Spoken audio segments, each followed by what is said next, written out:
focus on hitting your goals in every area of your business. Remember, the universe rewards the bold. A leader has to take the risks. Welcome to another episode of Wealth on the Beach podcast with Daniel Alonzo. I am your host. This is episode number 29. Man, oh my God, that's a great year, 29. I'm thinking I'm loving 29. No, yeah, you look 29, Forbes. So number 29 is another amazing day in beautiful California, and Forbes is in Florida today.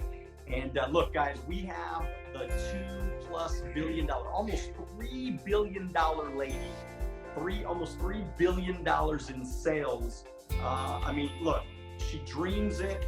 She believes it. She achieves it. Her name is Forbes Riley. She has created a trusted brand name for herself, is recognized all over the world, guys. Listen to me. Keynote speaker, award-winning TV host, spokesperson, celebrity, fitness, lifestyle expert, professional coach.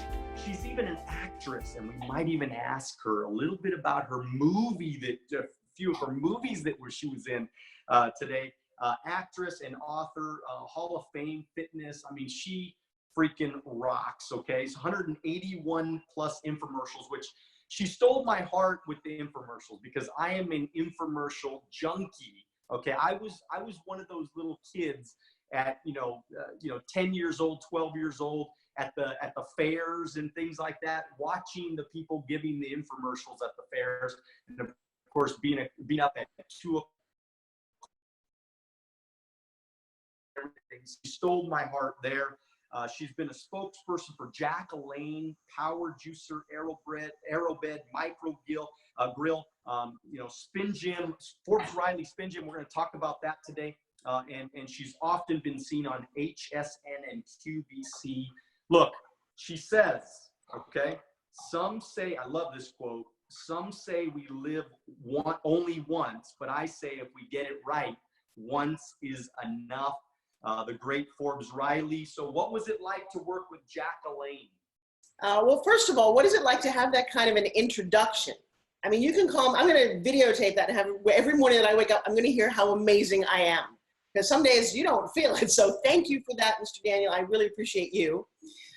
And I will tell you, every part of my life, it's been an amazing, amazing journey. I'm actually, and you know, I'm not wearing a little bit of makeup and no hair today. I lost one of my best friends 2 days ago. And actually, it's been 5 friends this last week. And Daniel, I will tell you, you said a quote of mine that just kind of touched my heart that said, if you live only once, if you do it right, once is enough. I'm not thinking it's enough. Because Denise helped start the infomercial industry. And she was instrumental in my entire life. She was only 63, which is just a few years away from me.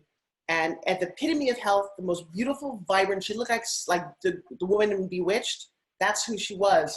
And when I read the news, it's been a really tough 2 days. So I apologize for not looking all glamorous. But I got to tell you, that is the truth about being a woman. So in one, I look at you, and I'll get to Jack LaLanne in a minute. But did you have to do your makeup today? Did you do your nails? Did you do your eyebrows? When you didn't do any of this, it may have taken you a few minutes, your hairstyle, but let's get ready. When you're a girl, it takes you a whole lot longer than it does, which is why if you're not a millionaire as a boy, and if you're bald, oh my God, you have 400 more hours a year than we as women do. 400 hours, make good use of it. That's all I can say. Love it, love it, love it. All right, so you asked me about Jack LaLanne. You and your wife are obviously into fitness and health.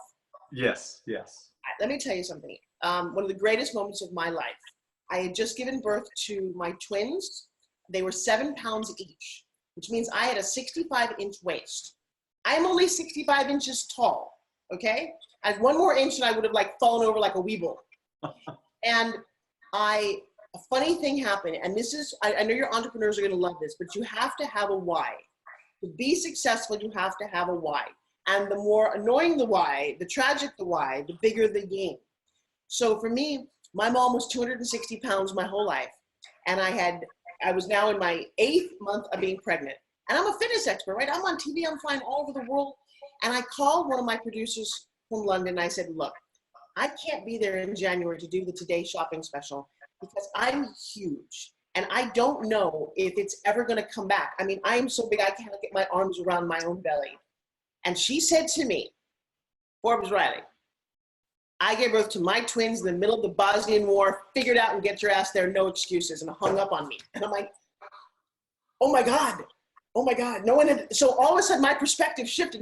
She wasn't feeling sorry for me. She's like, hey, bitch, get going. I did it in the middle of the war because she's Croatian. I'm like, all of a sudden my whole mindset said, well, if you have to do it and figure it out, the ship is sinking, what do you do? I figured it out. I found an amazing coach who put me on this cleansing detox program, who had me do this very specific, literally popped out the babies, and 9 weeks later, I was on TV. But the funny thing is, Jack LaLanne was the gift at the end of that rainbow, because I was pretty much back. I have a little bit of a belly, but I was on TV and feeling good about myself. I'd worked really hard for 9 weeks, and the phone rings and it says, hey, can you come up to Toronto and meet Jack and his wife and do this infomercial for a juicer? And I'm thinking, well, okay. And I will tell you, and Elaine is still alive, and God bless her, I just love her so much. I walked into the dressing room and they're both about 5'3", 5'4". And I got this love and this energy and this look like I had known this man my whole life. And we went and had a conversation about juice that was heard around the world, 80 countries in 8 years, and it grossed that one product $1 billion. Wow, wow, wow.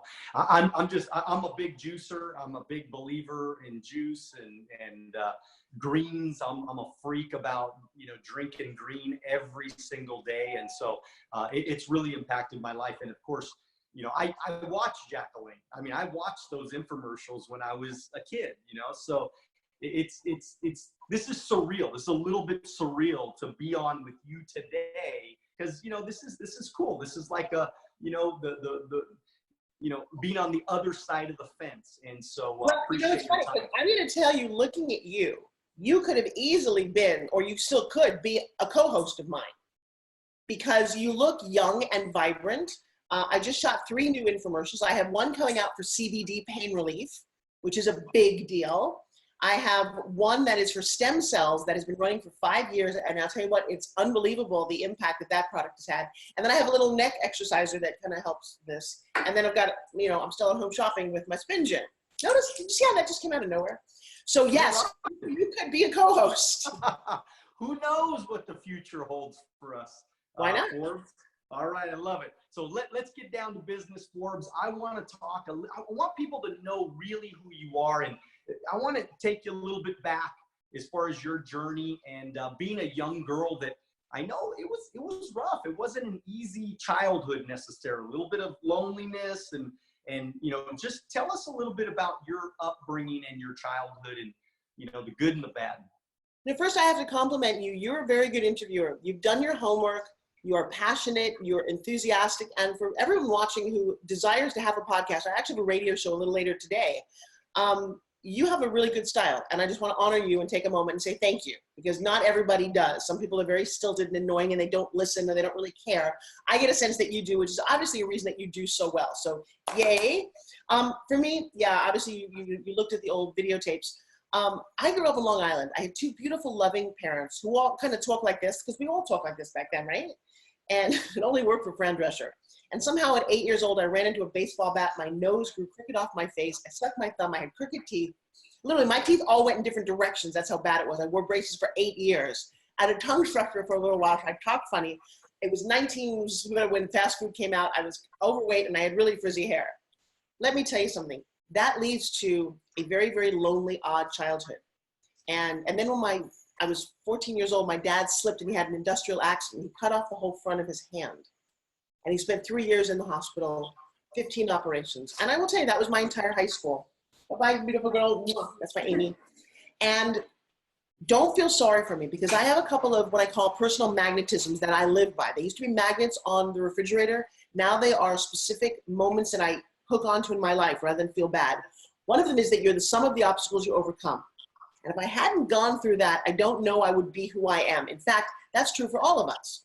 Everything that you've gone through and overcome, most of the bad stuff you've overcome, has really kind of helped formulate who you are. The secret, though, is not to dwell on it, because life happens for you, not to you. So yeah, you go, and I was very smart. I mean, like weirdly smart. I skipped a year of high school. I graduated college with 2 degrees in 3 years. Okay, get that. Most people don't do 1 in 4. And But that, again, leads to a very kind of lonely, isolated existence. So what did I do with that? Well, I spent a lot of my time watching TV and movies and dreaming. I knew that there was more out there that I could, but I couldn't quite grasp it. And my parents never did. Now, they were happy. They loved each other. They had a beautiful family. They owned their own house. My dad used to fly a private airplane, and we were the goofy, odd family. My dad was an inventor, and he was quirky and a magician. And I grew up in my own little magical, literally magical world where we told stories and did tricks and created illusions and had a go-kart out of half a garbage can and a lawnmower engine.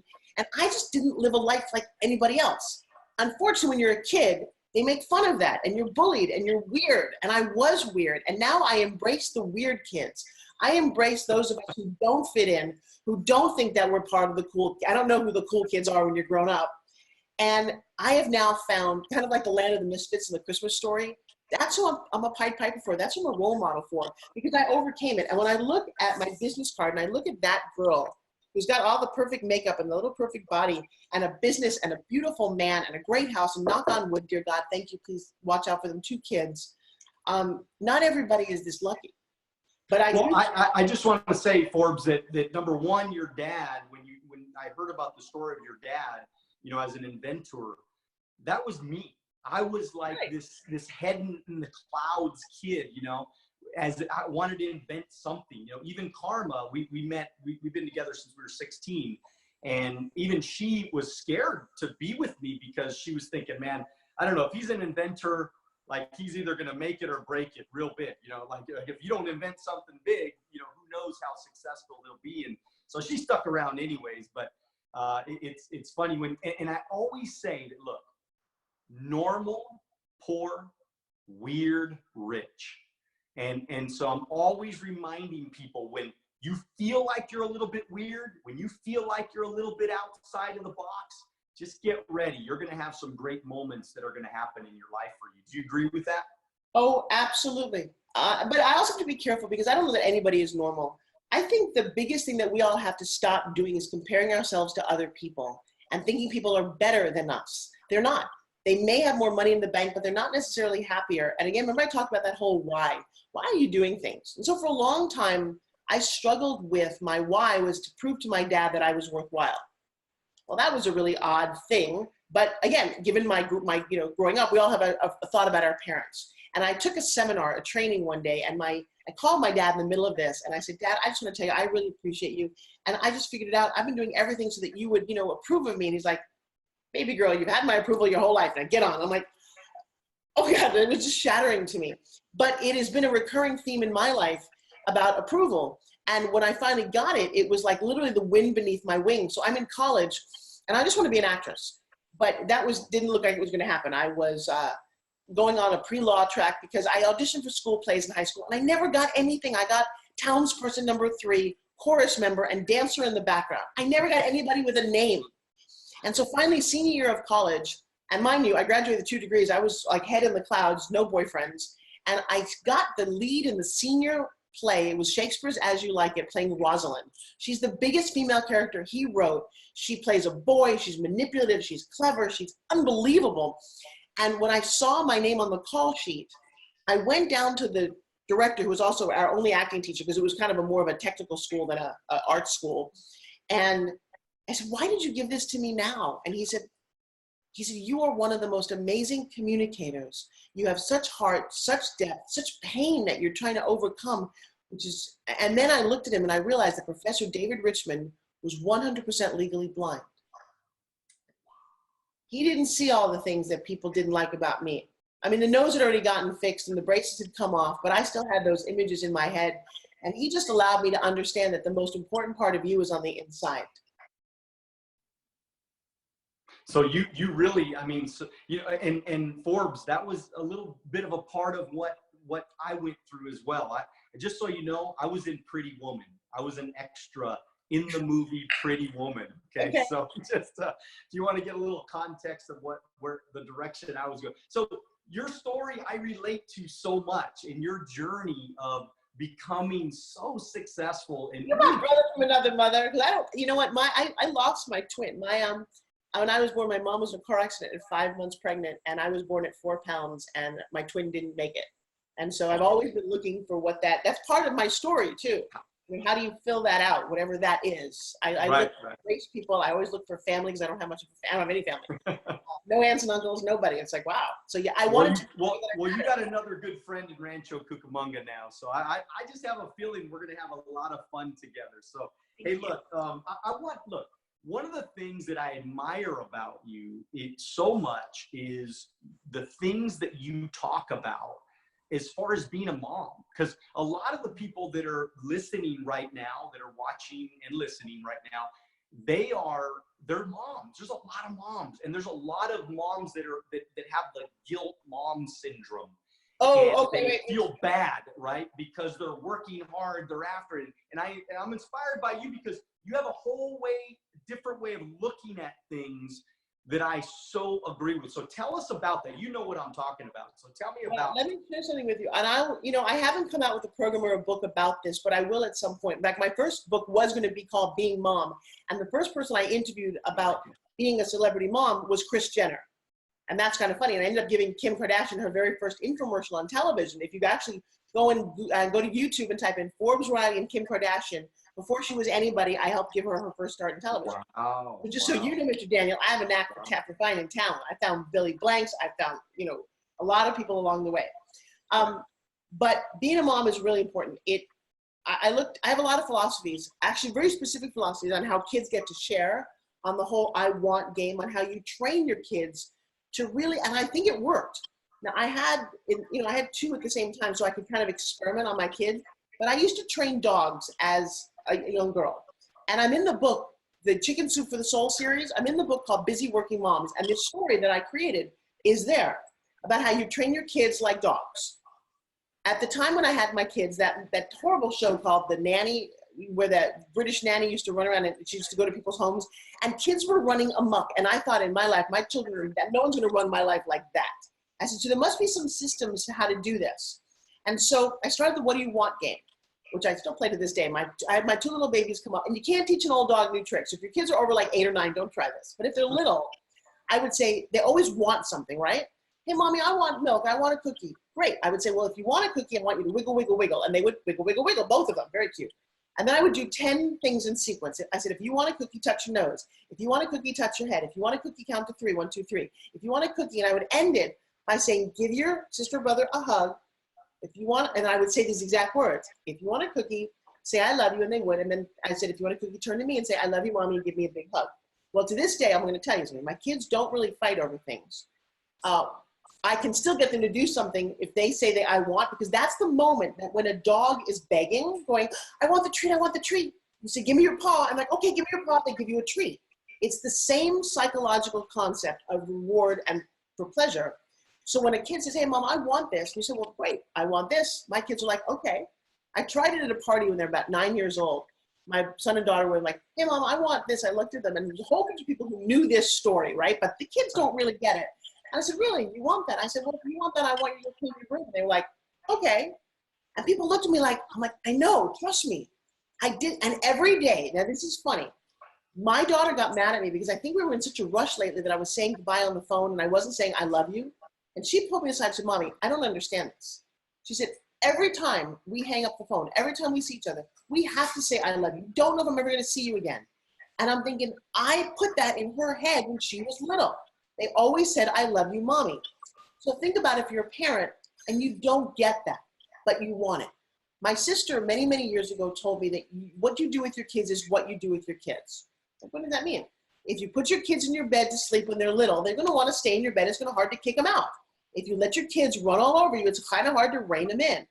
And so this whole philosophy has served me well. Knock on wood, I have 2 beautiful teenagers who say I love you. My son still, we were at the bleachers yesterday. He plays quarterback on the football team, which is kind of cool, and a straight A student. He's 6'3". And my daughter just got a shout out from Russell Brunson in front of 30,000 people because she builds my funnels, and she's a marketing whiz. And she's been on stage with me since she was about 12 years old. And she used to sit at the back of HSN and listen to me and come to masterminds. And she even, with my Spin Gym product, saved my company $48,000. We turned that into a book called Every Company Needs a Kid. Wow, I love that. That's McKenna, right? McKenna. Yeah, so McKenna is Riker, one. right? And your son's God, right. you did your research. I'm adoring you. No. I just think it's so cool because you talk about moments of memories, right? And That's so, what, okay. but see, to me, I love that because, so explain to us what that means to you. All right, so let's start with a book that's not come out yet. And it's funny, I have 3 or 4 books that have not come out yet, and people don't know this, and I don't think I've ever said this public, but I will. I was going blind for 3 years. I couldn't see anything. I had contacts and glasses and glasses, and the glasses were everywhere, and I still couldn't see shit. And it was about the time the phones kind of came out, and I thought, oh, no one's ever going to want these phones because you can't see them. Well, I couldn't see them. Turns out, and it's a long story, but I had cataracts. I had very clear cataracts, and my eye lenses were hardening. There was a surgery for this, and now I don't wear glasses at all. So during that time, I created a lot of books that I've yet to publish. One of them was called Redefinitions, how you redefine life one word at a time. So because I have this whole story about success and what success means to you. And Daniel, if I said to you, are you successful? What would you say? In certain areas, yeah. Shame on you. Yeah, I mean, in certain No. areas of my life, I've been successful. There's other areas that I got some work to do. No, here's what's interesting. You're successful in every area. It's how you define it. Your definition of success, I'm going to tell you, for everything that you do is probably your worst day is better than most people's best day. I do agree with that. Yes. That is interesting how you serve right. yourself with this confidence. Very grateful. As soon as you said it, you're like, oh, and you can train yourself to go, yes, I'm successful. You know why? Because, and I tell the story real fast, but I pulled up to a Beverly Hills big party when I was in my early 20s, just bought a car for cash, but it was like a yellow Toyota. For me, that was a big deal. I had no money growing up, okay? In fact, I once worked for a very wealthy family in Houston, and I said, who's this? She said, you'll learn. And I said, I will. I didn't know these things. You don't know what you don't know, right? So I pulled up to this big Beverly Hills party in my little yellow Toyota stick shift. I was so freaking proud. I paid cash for this thing. This was major. But the guy, the valet, who probably made 1/100th of what I would make, had this look on his face because he just parked the Bugatti and the Rolls and the Ferrari. And I'm like, I felt a little like, oh, all right. And then there's like a candy wrapper, so it wasn't even that clean. And I felt bad. I made myself bad. Just the way you just did when I said, are you successful? You were like, oh, and I'm like, okay. Then I go into the party. Here's the worst part about this Hollywood party. Everybody in that room was prettier, thinner, richer, and more famous than I was. Every single person, thinner, richer, famous, and more beautiful. And I knew that, and I don't drink, so I couldn't hide my feelings. You know what I did, Daniel? I left. I went out. I didn't know how to handle it. I got back in my car, and I drove away. You know what I missed out on? I missed out on my husband, my movie career, my agent, a best friend. That hurt me so bad when I realized what I had missed out on. And one day my girlfriend Christine said, you know, you're the most successful person I know. And I said, oh, is that because I speak on stage and I'm on TV? And she said, nope. She said, it's because you can walk across a floor in high heels and a tight skirt anytime you want, and I never will. Because she's got cerebral palsy and she will never walk. So when someone asks if you're successful, just smile and say, thank God I am. Thank God I am, and so grateful, so grateful for all of our blessings, no doubt about that. I mean, tell us though, I mean, you know, as far as, because obviously you're building successful kids, but you've also worked incredibly hard through the years to achieve what you've achieved. You've traveled, you've missed birthday parties, you've missed, you know, and I know your son, right? He used to say, like, whatever day is, any day could be my birthday. And I love that because let me tell you something, Forbes, no playing around. This is why I'm so inspired by you, because we do the same crap. You know what I mean? Like I've built my family. I have an amazing family, but we've built that family on those principles that, look, I mean, sometimes I got to go. Sometimes I got to do this. Sometimes I got to make some. Look, if a client calls me up and says, look, be over at my house at 7 o'clock tonight because I want you to do business. If it's my son's birthday, we say, no problem. We'll do the birthday tomorrow. It's not one day. People miss big events. They miss important things in their life. There you go. She just gave her -- man a kiss on camera. For all of you on the podcast that were wondering what the silence was for there. But we've been able to do the same things, and it works. I never felt guilty for working hard. I never felt guilty for not being there every moment. All right, so I'm going to play a game with you. All right, so I'm going to play a game with you. What I built here, you sound actually, I don't know how you transformed, but I had to go through some major shifts. And I have a 5-day training that I do called Forbes Factor Live. Check that out. Love it. Love it. I literally change lives. This is one of the things that I'm committed to because I'm listening to you and I'm so inspired and I look at you and you're beautiful and your kids I'm sure are beautiful, but most people are stuck. So can I play a game with you? Can I turn the table? Yeah. All right, so this is an exercise that I ask people all over the world because it gives them insight into who they are. Ready? What's your first memory in life?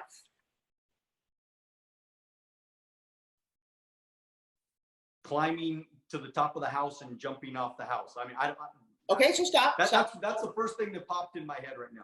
That's perfect. And when you hang out with me, you'll understand how important that is. All right. First of all, you can't ever say, I don't know in my life. If I say I don't know, you have to hit you in the head. Okay, all right. That closes every possibility of doorways.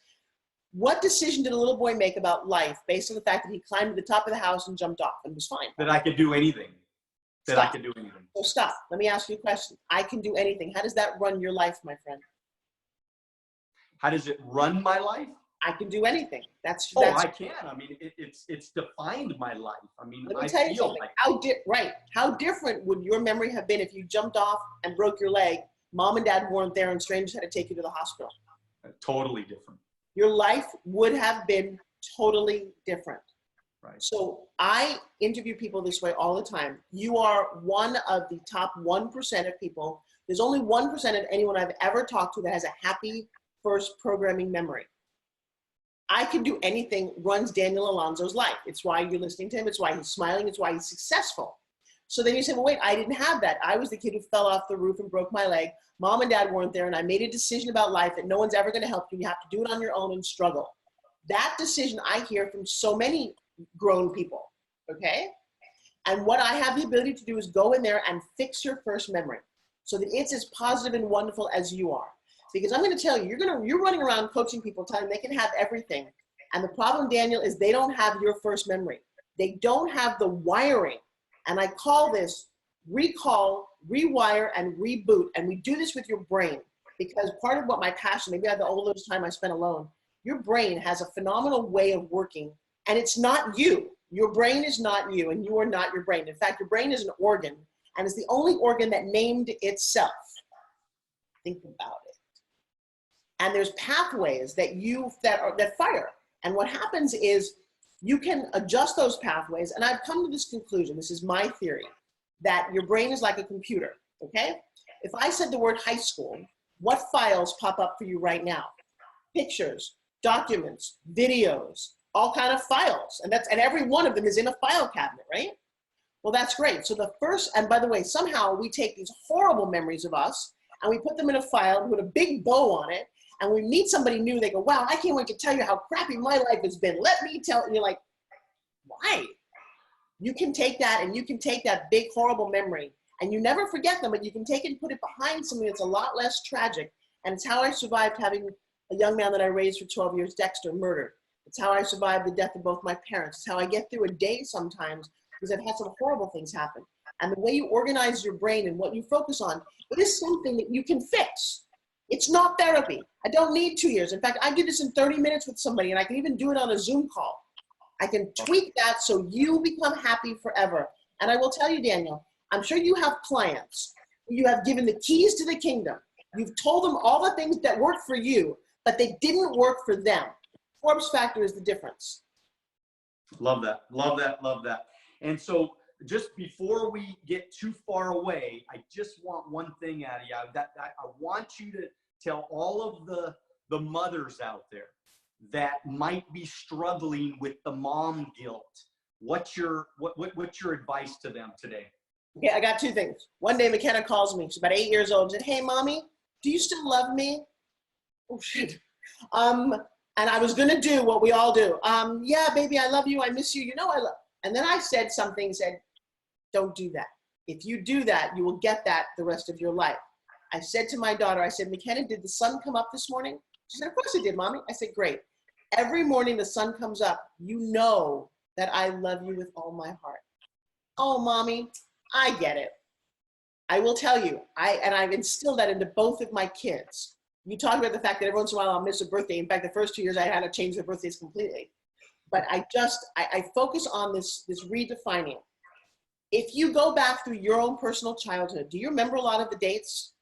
Do you remember anything? I can't tell you the names of a teacher I had a year with, like kind of, but not really. I don't know if I missed a day because I had a sick day. You don't remember most of your childhood. That's a really cool advantage as a parent, right? Oh, I was going to at some point my kids had a picture right behind somebody else's birthday cake. I thought, can I just say that was their third birthday? Just kidding. I thought about it though, 1 second too long. And the truth is, I watched my mom when I was 17 years old. I left the house and it was finally time for her to live her own life, and she never did. And I made a vow to myself based on that moment that I was not going to do that. I was going to be more like my dad. I was going to go out there and get adventure and make money and live a life and see the world and experience this amazing thing. And I told my mom when I was 21, I said, here's my dream. I see myself at 83 years old, sitting around with my kids, grandkids, and every other kids, and telling them the most fantastic story of somebody's life that they've ever heard. That one thought propelled me to take a backpack and go to Europe for 6 months. That one story propels me to do everything that I'm doing, because damn it, nobody wants to hear how you cooked brownies and wiped your kid's butt for 12 years. They want to hear these amazing stories.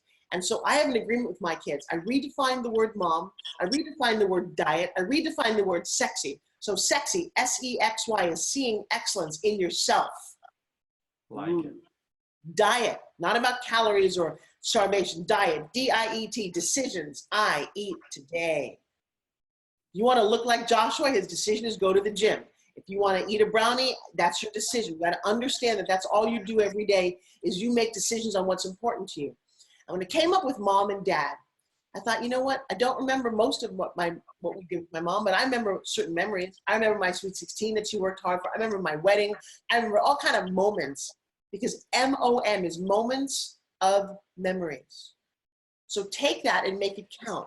Find those things that you can carve out. I just did this with my 16-year-old son. I sat down, he had his tonsils out and he was out for 2 weeks.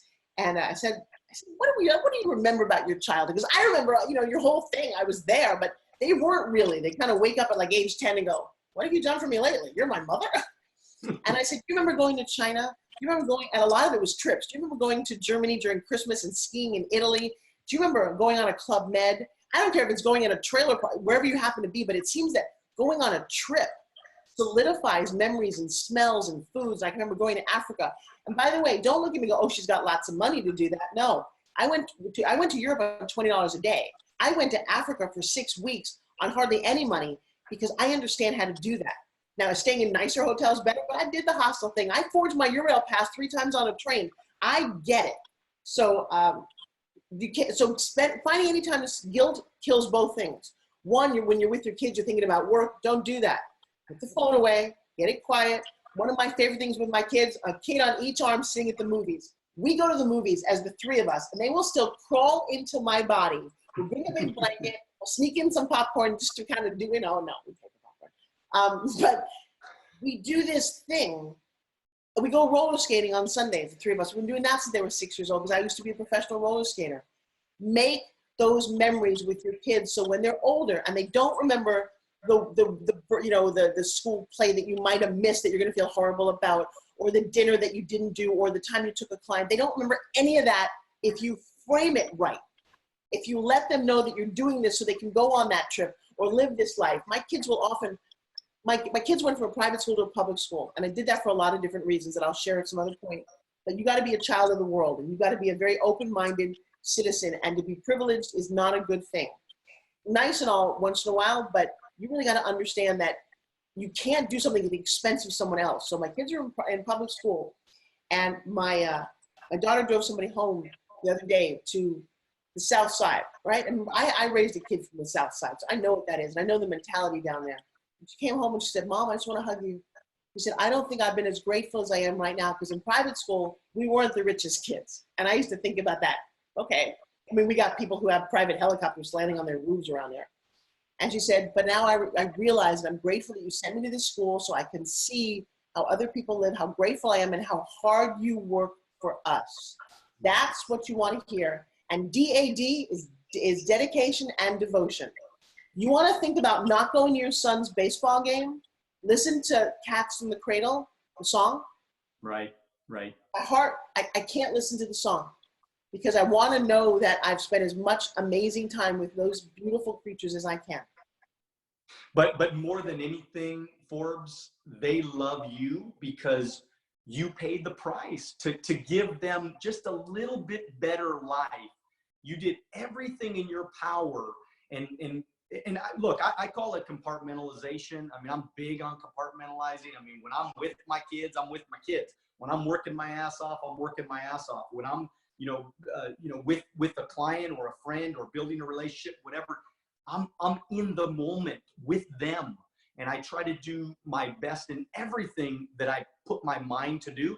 But at the same time, my kids know that when I'm with them, I'm with them. My Karma's in Washington taking Ava on some great field trip with the school. And so it's me and Max, so I said, Max, come on, man, let's go to Hollywood. So, Hollywood's only an hour away. So I'm like, let's just go to Hollywood. So I get a hotel, we walk all through the towns, see all the stars, and we take even a TMZ celebrity tour thing, and they're taking us around, showing us everything, and we have a magnificent dinner, and we get up the next day, we go to the malls and go shopping and everything, but he'll never forget the time Dad said, let's go to Hollywood. You know what I mean? And that to me is the reason why I paid the price was for the freedom, for the choices, for the options. Money to me is just a tool.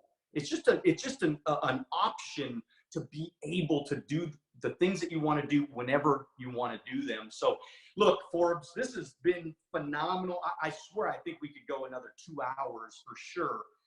But I really want people to know how they can connect with you and how they can, and the things that you're offering. Like, look, the spin gym, I've been watching your videos for like an hour this morning. You don't have one.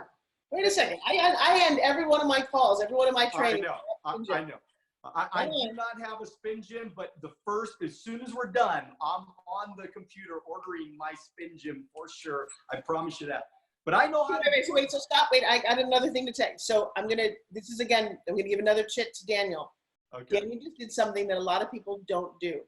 Really, really important. You've got to value what you sell, what your time is, and what you do, right? So Daniel knows that I would be happy to send him a spin gym, right? It's a $40 item. But what did he just do? And everyone listen to this, lean in a little bit. Because I own a television studio here in St. Pete. People come into my studio, I'll give them a whole tour. I love it. It's 5,000 square feet. Next time you're in Tampa, you should come. It's spectacular. I designed it from my heart, everything. I mean, it's got an oval conference room. I've got giant cards on the ceiling. I mean, it's crazy. But people will come in and some people will say, hey, Forbes, can I have one of those spin gyms? And I'm like, yes, you can, but I will never work with you again. Because what they just did, and you might be doing this, but you don't realize it subconsciously, is you just devalued my life's work and the millions of dollars it took to make this little $40 item.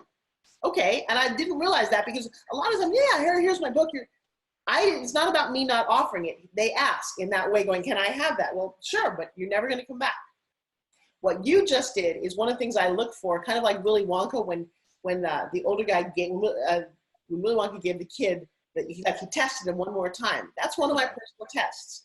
You just said, I'm going to get online and buy one, which is such a generous, and again, $40 doesn't mean anything to either one of us, but it was the gesture from your heart that says, wow, you are in fact a very special person. So I had to take that moment and share that. The second thing I'm going to say is, so this is called a spin gym. And it doesn't look like a whole lot. That's okay. Go online and type in spin gym plus Pedro and see my gentleman who had his arms removed, spin gym. People in wheelchairs, people in offices. If you sit too long, we are about, Daniel, to launch this massive movement. And I'm very happy to share with anybody who wants the horrific journey I've been on for 9 years. Almost getting my product all thrown away and having to spend 8 days in US Customs, ups and downs. I wish I had a mentor. Wish I had known that I could ask for help. These last 9 years for me have been my MBA, have been my growth program, and have allowed me to share with other people. The idea is, you're not weak when you say, can you please help me? I didn't know that. I spent 50 years not knowing that. And so the evolution, if you're part of my family or my friends or wherever my team, you're getting the very best of me, the evolution of me that is no longer interested in me being the actress. Because by the way, I wasn't just an extra.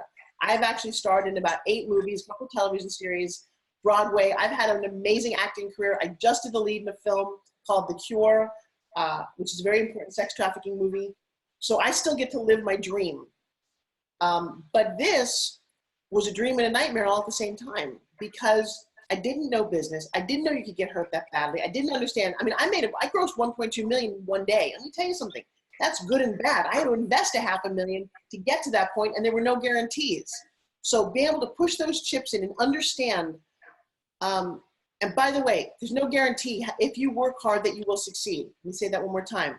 There is no guarantee that if you work hard, you will succeed. The janitor, the guy who picks up the garbage outside, man, they are working very hard. They are never going to get rich. There is a guarantee that if you seek to work smarter, the odds are at least in your favor. And so I'm going to say, I'm not taking your program, but I'm excited to learn more about you, Daniel, because hearing those tools and learning those secrets about how to have your money work for you, how to involve partners, how to have LLCs, all the business things that you would never realize, that this country is set up for business people. If you don't have an LLC and you're not having, you're still paying your taxes as though you're an employee, all those things that nobody told me, I didn't know where to go. So I'm going to say that you're probably one of the guys who's got a lot of those resources. But I have taken 3 hunks of metal, not normally black, it's normally this color in silver. But we've got, no, actually, that black is kind of a limited edition. We've got pink and purple and gold and silver. I covered one in diamonds. We sold that on Home Shopping. I've sold 2.1 million of these things. And I will tell you that my arms here look the way they do because of this product. My abs look the way they do. And now, Daniel, what I'm embarking on, and I'm nervous about it, is this thing called Team Spingen, a global tribe of committed people, and especially women who are stuck at home, or single moms who are fighting their weight. I am the champion of you guys. Remember that whole misfit thing? Let's have something you can do in just minutes a day. That's part of the promise. I have a journal that I've launched that's amazingly successful called Eat. It's a journal for what you eat and for what's eating you. Because I know it wasn't that I didn't know the difference between a brownie and a lettuce. I didn't want the lettuce because I didn't have a boyfriend, or I was overweight, or somebody bullied me, and that brownie just made me feel great until it made me feel crap. It was a horrible cycle.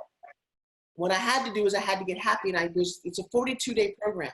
And you do these exercises every day where you remember what it's like to draw, to dream, to play, things you have forgotten as an adult. Daniel, I applaud you for taking your son for 2 days and going to play in Hollywood. What a spontaneous, amazingly smart thing to do. But by role model, you're awesome. I mean, literally, I'm very excited to have met you.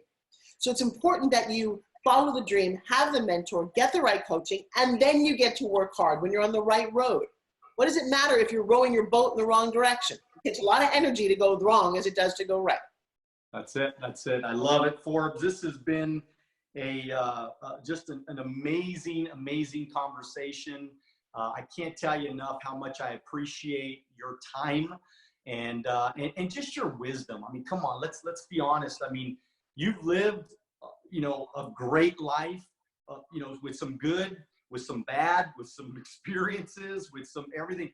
And I wish people, because a lot of people are listening to this on a podcast, I wish they can just see your face. If you don't, if you don't never seen Forbes or know about her, make sure you check her out on ForbesRiley.com and ForbesRileyLive.com as well, right? That's your it's actually program. It's actually Forbes Factor.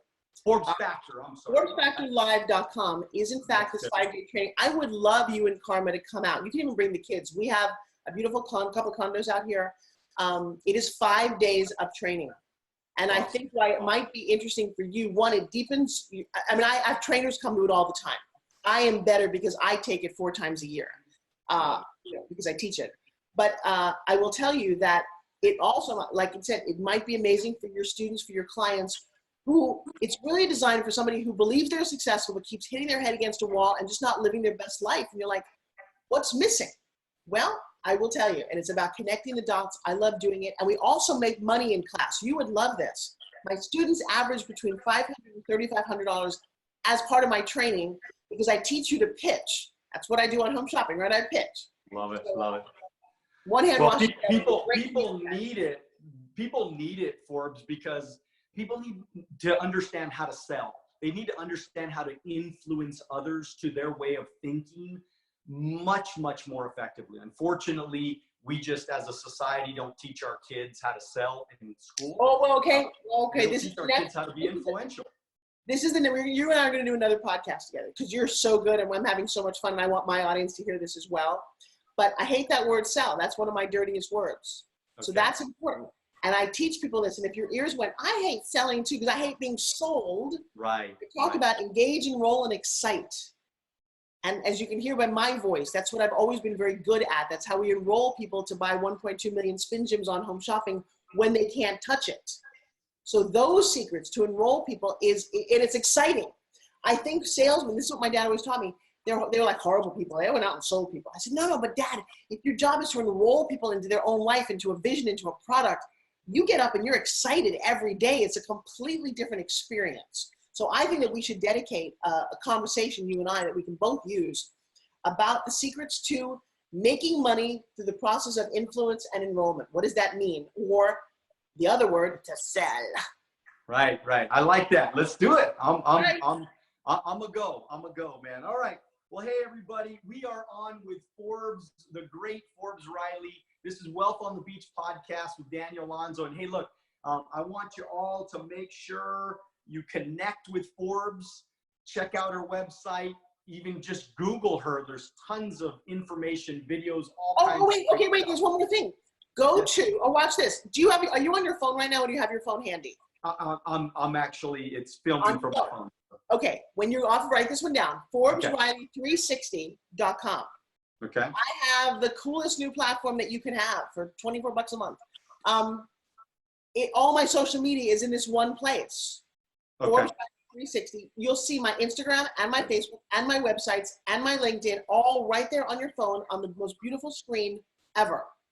Love it. It's like Linktree on steroids. Well, we will check it out, and we're going to follow you on Facebook. I know you have a couple million people on your social media right now, so you're killing it in the social media space, keeping yourself fresh and young and excited and vibrant and beautiful as ever. I wish you guys could see her. But hey, look, make sure you guys don't forget to share this podcast like crazy with everybody you know. Follow me on Instagram. We're still signing people up every day to the Wealth on the Beach Club with Daniel Alonzo. Every week, one full hour with me. And I do a lesson every hour. I do a 30-minute Q&A. You can ask me anything you want. And of course, check out alonzoacademy.com. Give you all the information, everything that I do. Lots and lots of free content on YouTube. And man, I love what I do. I am one of the most blessed people in the world because I decided a long time ago to, focus on making sure I build massive, passive residual income that never stops, that never goes away. And so that I can live a life that I want to live, to be able to live in beautiful homes and drive nice cars and give to my charities and churches and hopefully in some way make this world a better place. So love you guys. Thanks for listening and watching. Dream bigger, but make sure that you do it now.